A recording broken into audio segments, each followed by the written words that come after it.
And you know you're listening to It Came From the Radio. If you don't, well, you do now. This is Jennifer Lee Feldman. I'm here with a very interesting guy, Dave Letterfly Knoderer. Let's see if I can even say his name. So who is he? Well, I'm going to tell you who he is, and then we'll get to the interview. The career path of Dave Letterfly Knoderer has been as diverse as the many creative offerings produced during 4 decades to an ever-increasing list of satisfied clients. Starting as an apprentice to the sign and design trade as a teenager, his appetite for the unusual and challenging led him to many sensational projects. A skilled painter, he designs large wall graphics and theater sets, themed interior and exterior murals in amusement parks and restaurants, crafted delicate gold leaf window treatments, and gilded ornamental on antique fire engines. When the computer took over the sign game, he established himself in the RV industry as the most prolific airbrush mural artist in the country, producing over 2,000 high-quality painted works on the exteriors of motorhomes that led to other even more spectacular projects, including the decoration of retail environments, residential murals, and delicate vehicular and motorcycle pinstriping, portraits, imagery, and custom paint of all kinds. I don't know anyone who does what you do. Welcome to It Came From the Radio, Dave. Oh, Well, wow. thank you for having me here today. Thank you. Thank you. Quick question. Do you enjoy all the work that you do? Because you're doing a lot. I certainly do. I'm a very, Yeah. very creative person, and apparently, creative people are just creative in all areas. And I'm the Yeah. kind of guy I wake up in the morning and I'm on and I'm Oh, ready. wow. I just stay on all the time. So, yeah, definitely. Yeah, I had a feeling you were going to say that. I mean, that would really suck if you didn't like doing this because I went to American University. It was like my easy school. So my minor was art. So I spent a lot of time painting, studio art, painting and drawing. And when you don't want to paint, I mean, drawing is one thing. You can pick it up, you can put it down, you can go masturbate, do whatever you want, come back to it, whatever. I'm just saying. But when it comes to painting, it's a big commitment. It's a whole setup, sometimes like an hour setup, and then you got to put it down. And when you don't want to do it, which I didn't want to do my final project for studio art, that's a whole nother story. Uh, I did my whole entire final project in 24 hours. So, and I did not want to do it, and it sucks painting when you don't want to paint. So, first question is when you have to paint something because you got all these clients all over the country, you're traveling all over the place, and you got to paint something. Is there any times that you didn't want to do it, and like, how did you deal with that? Oh, you learn early on that the mood that you're in's got nothing to do with whether you're going to be painting or not. Yeah, Yeah. that's kind of a luxury of maybe a different kind of a person, but yeah, a dedicated Mhm. person who's intensely creative. It's like I've got enthusiasm. When Yes. somebody says, "Hey, would you paint Saint Francis of Assisi preaching to the birds on the back of my motorhome?"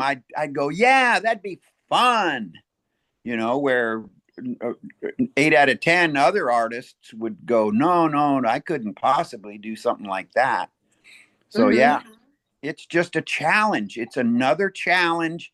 And what I've done with my entire lifetime is transformed challenges into opportunities. Love that. Yeah, I Yeah. love that.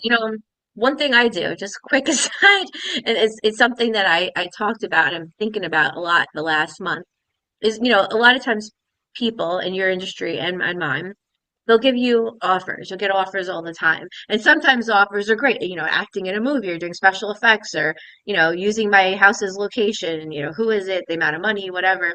And the offers are good. It's good. It's great. Let's do it. But I'd say at least 50% of the time, if not more, because now we have social media and everyone and their mother contacts you, you're going to get crazy offers. And what I've done is if the offer is not good, then I will find a way to make it good. Or I'll do like some type of counter offer and maybe I'll even ignore the original offer. I'll say, well, maybe not this, but how about this? So do you ever do any of that where you have to change things around and someone's asking you to do something that you don't really want to do, but you're like, how about I do this instead? Well, typically what happens is people will come to me with either a clear idea about what it is that they want me to do, or Hmm. they don't have a clear idea about what they want me to do, but they want me to do something. And then there are others that come to me and they have a bad idea about what they want me to do. And I Right. discovered it's my responsibility to guide them over to something that's going to end up qualifying as a good thing to do, because after all, my name goes on it. Exactly. So, Exactly. so Yeah, yeah, I've you got to already guide.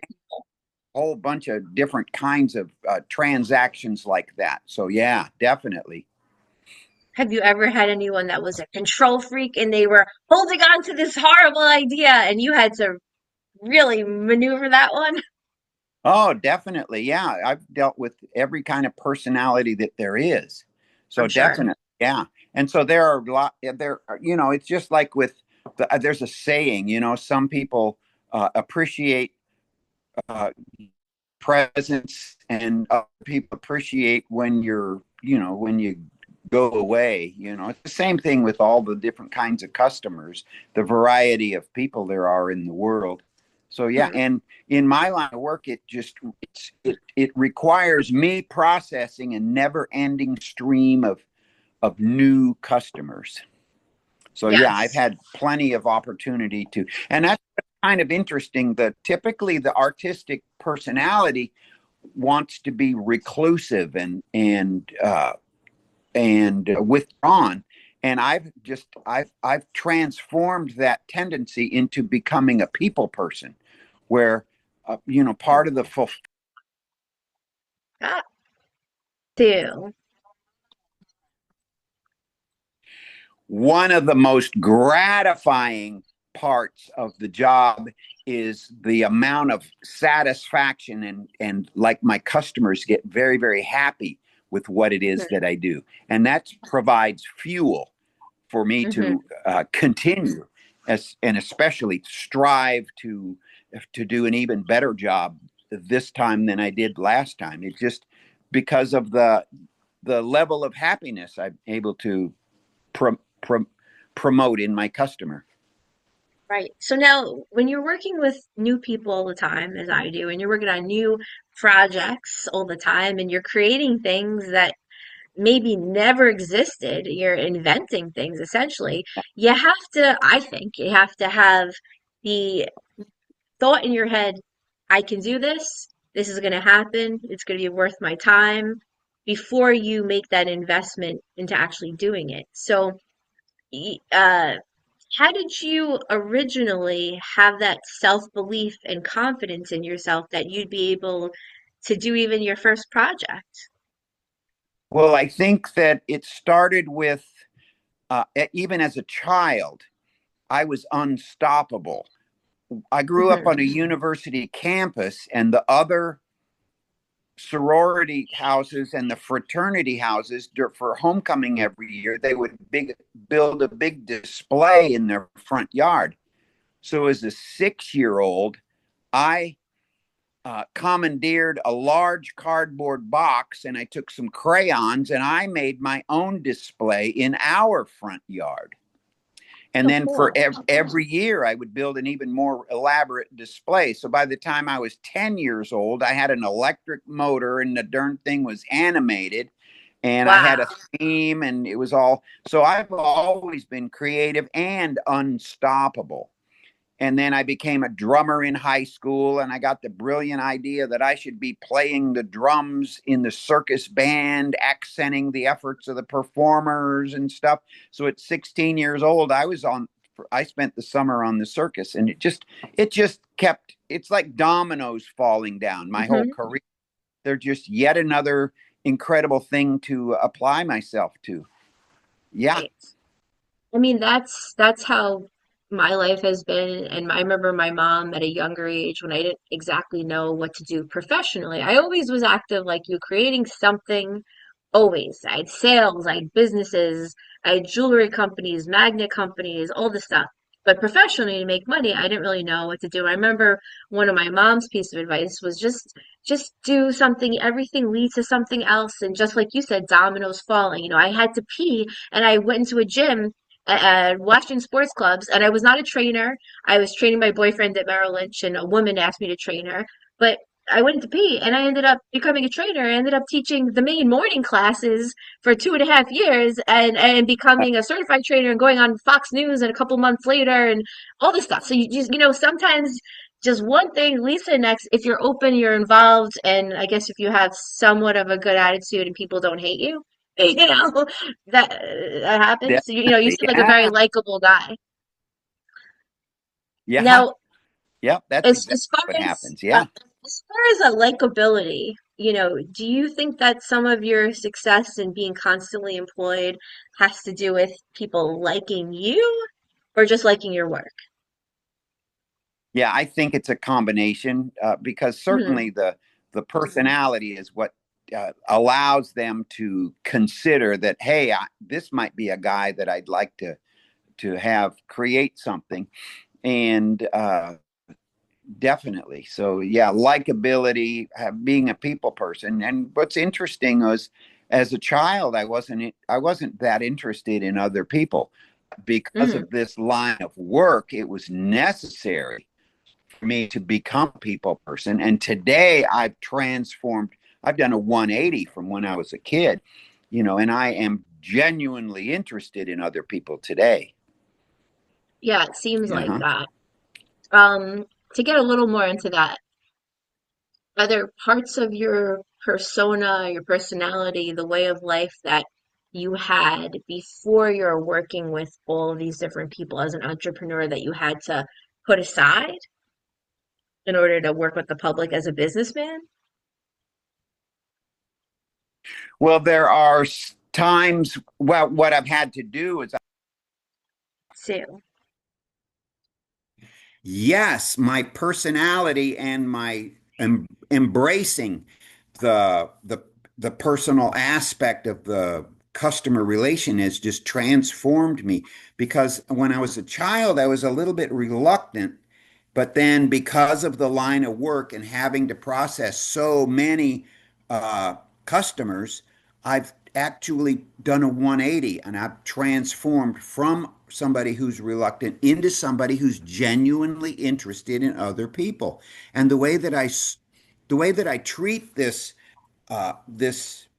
I guess, this responsibility I have with the talent that I've been blessed with is Hmm.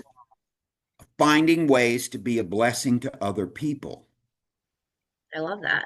Yeah. Yes. Yes. My dad said something along the lines of, every room you walk into or everyone that you meet, they should feel thankful that they got to meet you. Uh-huh. And that's kind of how you should live your life. So I try to walk into every room and at least try to make something better, even if it's picking off Yes. a piece of lint off the floor. Just do something, because, we're all humans and we're breathing and we're flushing toilets and we're using water. So we're all creating waste and pollution, no matter how good of a person you are. So therefore, Yeah. I feel like to counteract it, the bare minimum is trying to contribute something to this Yeah. society. Yeah, Yeah. definitely. So now your work, what's one of the most interesting pieces of work that you've done to you? One of the most, well, horses are my absolute favorite thing of all to paint. Wow, I okay. love horses. Well, I've had horses for 30 years, so I just love horses. So and there's actually a painting in my home. I had this idea of a yin yang type of a design with a winged horse and a seahorse. Oh, So a I've windhorse. it's something that I uh, started several years ago. It took several years to, and if you want to see it, I can show it to you. I think. Sure. Let's see. I Let's think I see. can show it to you if I walk over here with the laptop. And can you see it maybe? A little bit. Yeah, a A little little bit. bit. You could even send a picture. We could put it at the bottom of the interview. Yeah, you know what? Send me a picture of that. I'll put that at the All bottom of the right. interview. I'll link that. Okay. That's cool. It's But really pretty. I like that. that was kind of a way cool thing to do. I was inspired, and Mhm. sometimes I get an inspiration and it just doesn't go away, so I know Oh I have yeah. to act on it.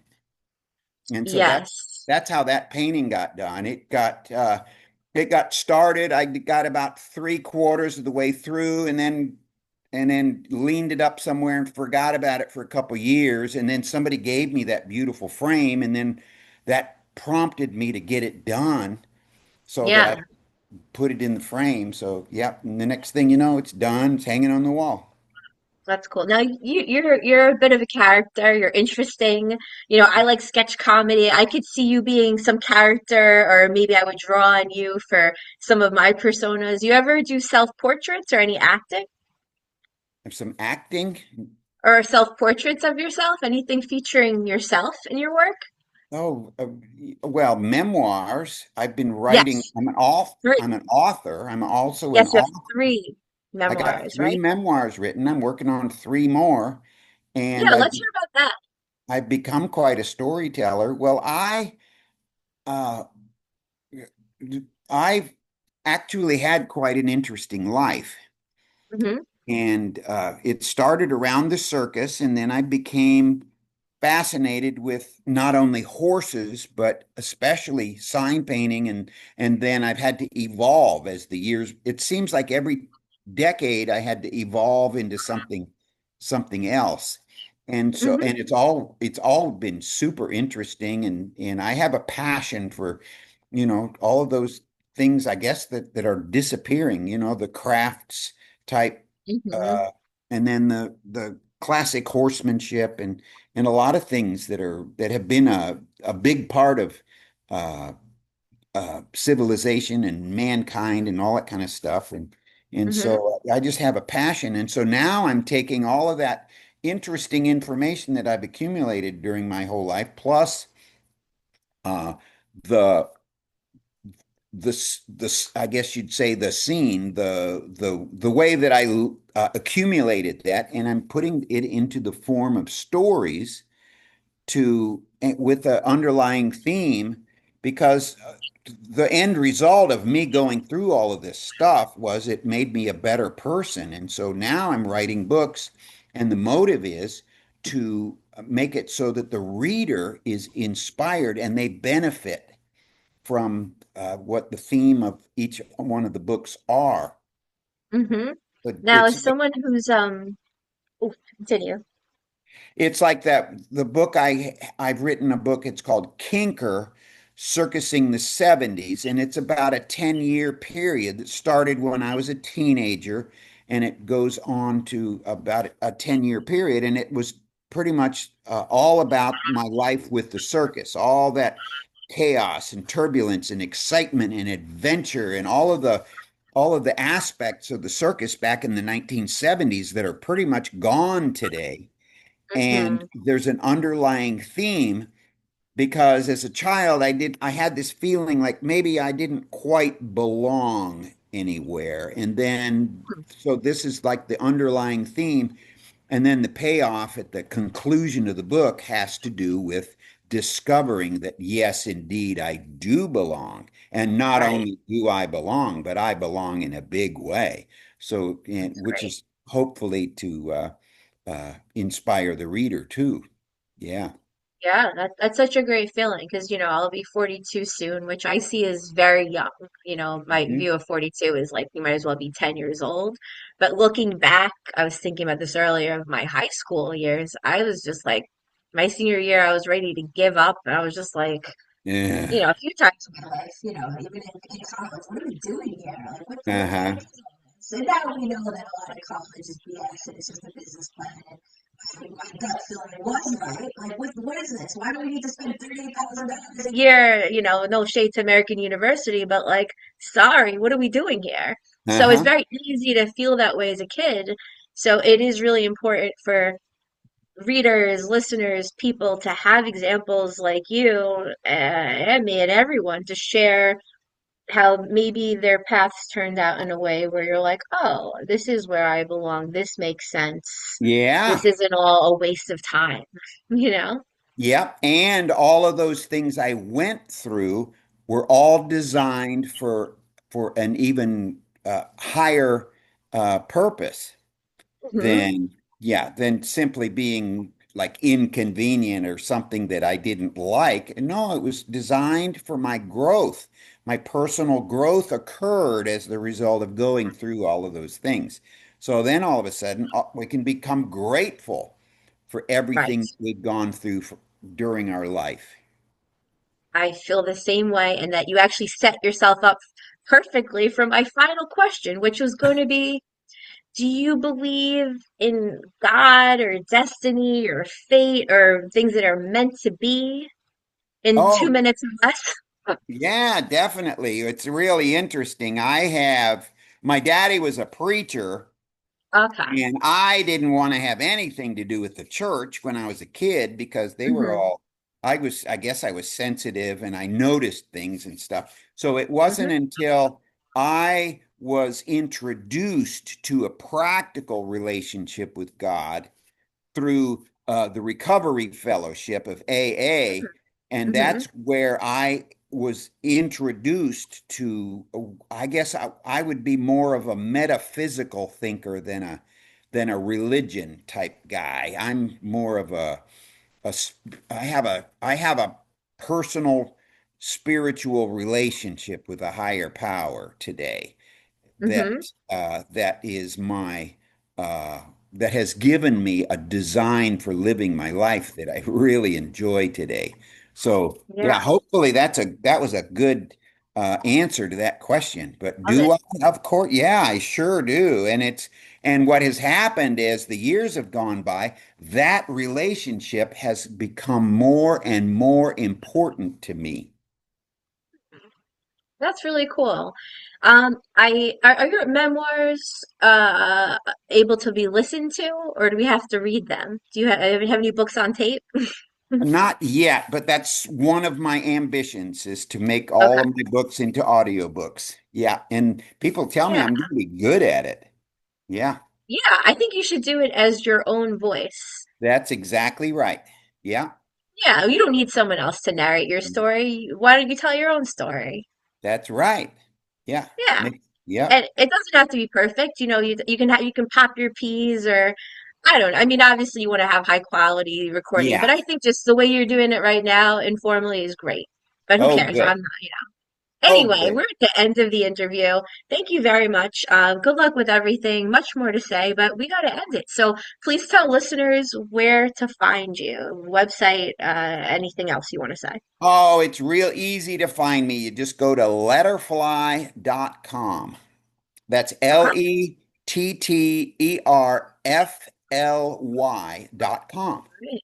Beautiful. Well, I'd love to have you back on, and good luck with all your travels, and watch out for the crazies on the road while you're traveling doing all this art. Yeah, And yeah, best of luck, and hope to speak to you, sometime again in 2026, 2027. And good. on Well, that note, mhm, good. Well, thank you. I enjoyed thank it. you. That very good. I don't like to torture the guests. I'm not a sadist. I'm not a sadist, and I always worry that I'm going to torture the guests. So I'm glad I didn't torture you. And on that note, we're going to go back to the studio with Mark Torres for more. It came from the radio.